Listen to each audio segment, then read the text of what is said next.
প্রধান উপদেষ্টার সাথে বিএনপির প্রধান জনাব তারেক রহমানের বৈঠকের পর একটা আলোচনা ছড়িয়ে পড়েছে। সেটা হলো, আমরা যখন এই ধরনের আলোচনা হয়, আমরা সোফার এই ধরনের সংস্কৃতিতে অভ্যস্ত যে কে জিতলো, কে হারলো, সরকার জিতলো না বিএনপি জিতলো, বা এর বাইরে জামায়াত আছে এবং এনসিপিকেও আমরা এখন আলোচনার মধ্যে রাখি, কে জিতলো কে হারলো এই হিসাব নিকাশ শুরু হয়।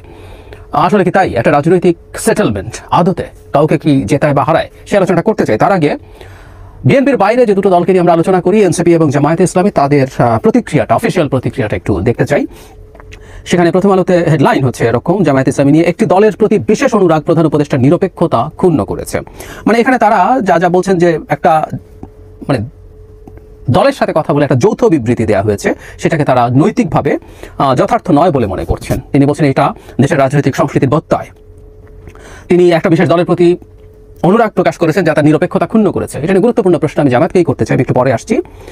তারপর তারা বৈঠক করেছেন, কথা বলেছেন। এরপর তারা বলছেন যে বৈঠকটাকে তারা ওয়েলকাম করছেন, যেটা স্বাভাবিক। বাংলাদেশের অনেকগুলো রাজনৈতিক দল যেহেতু আছে, সবার সাথে আলোচনা করি, এটা ব্যাপারে সিদ্ধান্ত নেওয়াটা সঠিক বলে বিবেচিত হতে পারত।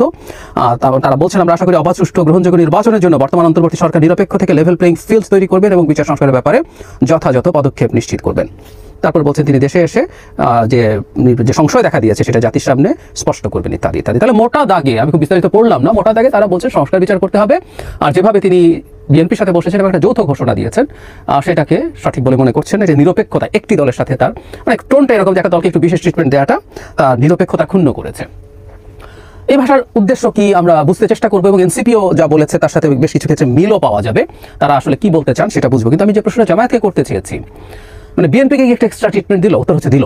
এখন আমরা যদি পাল্টা প্রশ্ন করি, প্রধান উপদেষ্টা যখন মিটিং করে তখন জামায়াতের সাথে আলাদাভাবে বসেন। বিএনপি, জামায়াত এবং এনসিপির সাথে বসাটা আমি কোনোভাবেই সঠিক বলে মনে করি না, কিন্তু বিএনপির পর জামায়াতের সাথে আলাদাভাবে প্রধান উপদেষ্টা বসাটাকে আমি যোগ মাধ্যমে নিরপেক্ষতা নষ্ট হয়েছে। ধরুন সম্প্রতি যে ওনার পদত্যাগের পরিস্থিতি যখন হলো, তখন একদিনে বিএনপি সাথে প্রথম মিটিং, তারপর জামায়াতের সাথে এবং শেষে এনসিপির সাথে একদিনে। পরের দিন দুটো গ্রুপে অনেকগুলো দল, সকালবেলা একটা গ্রুপ, তার মধ্যে অনেকগুলো দল, তারপর আরেকটা গ্রুপে অনেকগুলো দল। এখন ওই গ্রুপের কোনো দল কি বলবে যে জামায়াতের সাথে আলাদা বৈঠক করে আমাদেরকে কম গুরুত্ব দিয়ে জামায়াতের প্রতি এখন পক্ষপাত দেখানো, বিএনপি এনসিপিকেও যোগ করলো, এটা করে পক্ষপাত দেখিয়ে প্রধান উপদেষ্টা তার নিরপেক্ষতা নষ্ট করেছেন। কারণ আমাদের সাথে তো আলাদা করে প্রত্যেকটা দলের সাথে 1-to-1 বৈঠক করেননি। এই প্রশ্ন করবেন, এই প্রশ্নটাকে কি আমরা ভ্যালিড প্রশ্ন মনে করবো? উত্তর হচ্ছে না। আমাদের মেনে নিতে হবে আসলে রাজনৈতিক স্ফিয়ারে সবচেয়ে বড় স্টেক হোল্ডার পলিটিক্যাল পার্টিগুলোর মধ্যে, যে সেটা যদি এক হয় বা একাধিক হয়, সেটার প্রত্যেকটার একটা আলাদা গুরুত্ব পাবার স্কোপ থাকবে, এই নিয়ম। এনসিপি কি বলছে? তাদের হেডলাইন প্রথম আলোতে এরকম: লন্ডনের বৈঠকে বিচার ও সংস্কারের বিষয়টি নির্বাচনের মতো গুরুত্ব পাওয়া অত্যন্ত হতাশাজনক।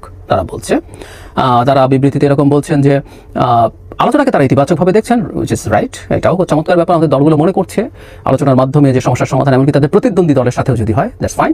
কিন্তু হেডলাইন যেমন বলা হচ্ছে, যেখানে নির্বাচন নিয়ে যত কথা হচ্ছে, সংস্কার নিয়ে সেসব কথা মানে জন আকাঙ্ক্ষাকে অবদমিত করবে। তারা সবসময় যা বলেন আর কি। কাজেই সবার সাথে আলোচনার মাধ্যমে জুলাইয়ের মর্যাদা ঠিক করার জন্য বলছেন তারা।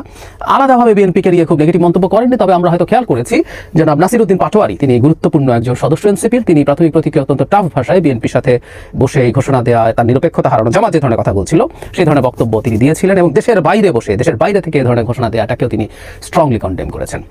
আচ্ছা, এখন আমরা একটু যদি বলি যে এই দুই দল কি আসলে তারা সম্ভবত নির্বাচন আরও পরে চেয়েছিলেন, এটা ধারণা করার যৌক্তিক কারণ আছে, এবং সেটা যখন এগিয়ে আসলো এটা তাদের পরাজয় হলো কিনা আমরা খেয়াল করি। সত্যিকার অর্থে কারোই চাওয়াটা পূর্ণ হয়নি, বিএনপির চাওয়া পূর্ণ হয়নি। সেই ডিসেম্বরে নির্বাচন চেয়েছিল, প্রধান উপদেষ্টা এপ্রিলে ঘোষণাই করে দিয়েছিলেন, এবং এনসিপি এবং জামায়াত মোটামুটি আগে খুশি ছিল। তারা হয়তো জুনে হলে আরও খুশি হতেন। সেখান থেকে 2 মাসের মতো এটা এগিয়ে এসছে, সেটাও তাদের এক ধরনের অখুশি থাকার মতো পরিস্থিতি হতে পারে। কিন্তু যে কথাটা বলছি, আসলে আমরা যখন রাজনৈতিক সংকটের দিকে দেশ ধাবিত হয়, আমরা ধারণা করতে পারি যদি আমরা রাজনীতি করতে চাই, আবারও বলছি, ষড়যন্ত্র না করে কেউ যদি রাজনীতি করতে চাই, তাহলে রাজনৈতিক সংকট যদি খুব সিভিয়ার হয়, তাহলে সবগুলো রাজনৈতিক দল ক্ষতিগ্রস্ত হয়। আমাদের এটা মানতে হবে এই মুহূর্তের বাংলাদেশে বিএনপির সাথে সরকারের একটা প্রপার আন্ডারস্ট্যান্ডিং ছাড়া, এবং তার সাথে আন্ডারস্ট্যান্ডিংটা সবচেয়ে বেশি ইম্পর্টেন্ট। এটা মেনে নিতে হবে। কোনো একদিন জামায়াত সেই জায়গায় যেতে পারে, কোনো একদিন এনসিপিও সেই জায়গায় যেতে পারে, কিন্তু এই মুহূর্তে বিএনপি সেই জায়গাটায় আছে। সুতরাং তার সাথে নেগোসিয়েশন এবং ডিলিংকে আলাদাভাবেই দেখতে হবে, এবং এটাও দেখতে হবে যে বিএনপির চাওয়াও পরিপূর্ণভাবে পূর্ণ করে দেওয়া হয়নি, তার চাওয়াও শেষ পর্যন্ত কার্যকর হয়নি। শুধু তাই না, রিসেন্টলি তার আরও অনেক ক্ষেত্রে বিএনপি যা চেয়েছে সেভাবে সরকার কাজ করেনি। সুতরাং এভাবেই দেখা উচিত হবে। একটা গণতান্ত্রিক ব্যবস্থার মানেটাই এটা, প্রত্যেকে তার মতো করে চাইবে এবং কোনো একটা জায়গায় আমরা গিয়ে একত্র হব। আমি এনসিপি বা জামায়াত ইসলামী অলরেডি তার ক্যান্ডিডেটের নমিনেশন দিয়ে দিয়েছে। নির্বাচনের প্রস্তুতির কথা যদি বলি, জামায়াতের ওই 2 মাস বেশি সময় লাগবে বলে মনে হয় না, এবং এক অর্থে জামায়াত বিএনপির চেয়ে অনেক বেশি এগিয়ে আছে। কারণ জামায়াতের দলের মধ্যে এক ধরনের অভ্যন্তরীণ শৃঙ্খলা তুলনামূলকভাবে অনেক ভালো, এটা আবহমান কাল থেকে। আর বিএনপির এখনো নমিনেশন ফাইনাল করা অনেক কঠিন, কারণ প্রচুর ক্যান্ডিডেটস মাঠে আছেন, তারা একে অপরের সাথে সাংঘর্ষিক পরিস্থিতিতেও আছেন। এগুলো সামলানো ক্যান্ডিডেট বছর সময় পেলেও, ডিসেম্বরের পর আরও 2 বছর সময় পেলেও এনসিপি আসলে উল্লেখযোগ্য কোনো রাজনৈতিক শক্তি হিসেবে ভোটের মাঠের রাজনীতি একটা রাজনৈতিক শক্তি আলাদা জিনিস, ভোটের মাঠে তারা কোনো শক্তি হয়ে উঠবে না আরও 2 বছর, 4 বছর, 5 বছরেও। আমি প্রায় বলি যে 10 বছর পরও যদি এনসিপি একটা মানে টপ তো দূরে থাকুক, কিন্তু একটা মোটামুটি রাজনৈতিক শক্তি হিসেবে দাঁড়ায়, যে বেশ কিছু সিটে জিততে পারে, এটা অনেক বড় সাফল্য হবে বলে আমি বিশ্বাস করি। তাদের সেদিকেই মনোযোগী থাকা দরকার। তাহলে যে কথাটা বলছিলাম, এনসিপি বা জামায়াত কি হারলো? উত্তর হচ্ছে না, কেউ হারেনি। বিএনপি হারেনি, সরকার না, কেউ না। আমরা একটা জায়গায় এসেছি, যদি থাকতে পারি, আমি কথাটা বারবার স্মরণ করিয়ে দেবো, আমি মনে করি না ষড়যন্ত্র শেষ হবে। নির্বাচন পেছানোর জন্য কোনো একটা কেওস ঢাকার মাঠে তৈরি করা, মিয়ানমারের সাথে করিডোরের নামে একটা যুদ্ধ বাঁধিয়ে দেওয়া, এগুলো যে কোনো চেষ্টা চলতে পারে। আমি এখনো বিশ্বাস করি চেষ্টা যারা করবেন তারা সেই জায়গায় আছে, সেই চেষ্টা তারা করে যাওয়ার সমূহ সম্ভাবনা আছে। সো আমাদের সতর্ক থাকতে হবে এই ব্যাপারগুলোতে। কিন্তু নির্বাচন হবে, এটা যদি ঘটে, সবাই একটু আগে আর একটু পরে তাদেরকে অ্যাডজাস্ট করে নেবেন, তাতে কারো পরাজয় হয়নি। পরাজয় হয়েছে একটা অংশের, যারা আসলে চান, মানে ফর দ্য টাইমিং, আবার বলছি, তারা আবার শক্তি সংগ্রহ করবেন, তারা কৌশল ঠিক করবেন, তারা ছেড়ে দেবেন সহজে বলে আমি বিশ্বাস করি না। তারা এটা চালিয়ে যাবেন এবং আমাদের এই কারণে ভোকাল থাকতে হবে।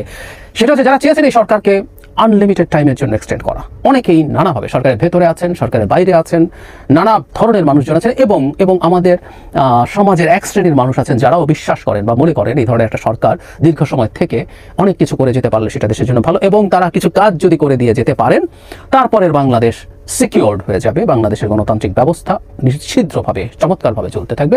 ভ্রান্ত বিশ্বাস, কিন্তু এই ধরনের বিশ্বাস আছে। আমি তাদেরকেও খুব সমস্যার বলে মনে করি না, তারা এটা ভুলভাবে বোঝেন। কিন্তু যে বলছি, ভেস্টেড ইন্টারেস্টওয়ালা কিছু মানুষ আছেন যারা মনে করেন এই সরকারকে অ্যাজ মাচ অ্যাজ পসিবল টেনে নিয়ে যেতে হবে, তাতে ক্ষমতার আরাম পাওয়া যায়, ক্ষমতার আরাম এনজয় করা যায়, সেটা সরকারের মধ্যে থেকে হোক বাইরে থেকে হোক, সেটার কারণেই তারা চাইছিলেন এটা।